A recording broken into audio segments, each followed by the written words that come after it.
Hello কাজের মানুষজন, welcome to my blog. আজকে খুবই মজার একটি পাস্তা বানাবো যা দেখলে তোমাদেরও খেতে ইচ্ছে করবে। প্রথমে আমি পানি বয়ল করতে দিব চুলায়। পানিতে অ্যাড করে দেবো সামান্য পরিমাণে তেল আর লবণ। পানি ফুটে গেলে পাস্তাটা দিয়ে দিব। আমি এখানে এই পাস্তাটা ইউজ করতেছি। পাস্তাটা সিদ্ধ হওয়ার জন্য দিয়ে দিব। আর এখানে আমি রসুন পেঁয়াজ একদম ফাইনলি চপ করে নিয়েছি, খুবই ছোট করে আর কি। আর মাশরুম সসেস কেটে রেখেছি। এখন আমি পাস্তার জন্য একটা সস রেডি করব। একটি বাটিতে প্রথমে মিল্ক পাউডার দিয়ে নিব। আমার বাসায় লিকুইড মিল্ক ছিল না, তাই আমি মিল্ক পাউডার নিয়েছি। তারপর পানি অ্যাড করে দিব। এখানে স্বাদে ম্যাজিক মশলা দিব 1 packet, tomato sauce, soya sauce ভালোভাবে মিক্স করে নিব। তারপর সামান্য ময়দা দিয়ে দিব। একটা প্যান বসিয়ে অল্প পরিমাণে তেল দিয়ে দিব। তেল গরম হয়ে গেলে রসুন আর পেঁয়াজ কুচি দিয়ে দিব।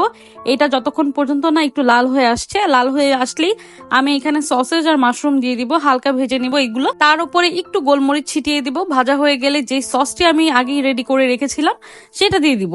1 থেকে 2 মিনিট কুক করার পর গোলমরিচের গুঁড়া দিয়ে দিব, খুবই অল্প। টেস্টিং সল্ট দিব, এটা অপশনাল, চাইলে দিতে পারেন বা নাও দিতে পারেন। তারপর অরেগানো দিয়ে দিব। এইটা ছাড়া কি আর পাস্তা হয় না? সেদ্ধ করে রাখা পাস্তাটা দিয়ে দিব। কিছুক্ষণ কুক করার পর একটা স্লাইস চিজ দিয়ে দিব। এইটা দেওয়াতে পাস্তার স্বাদ হয়ে যাবে দ্বিগুণ।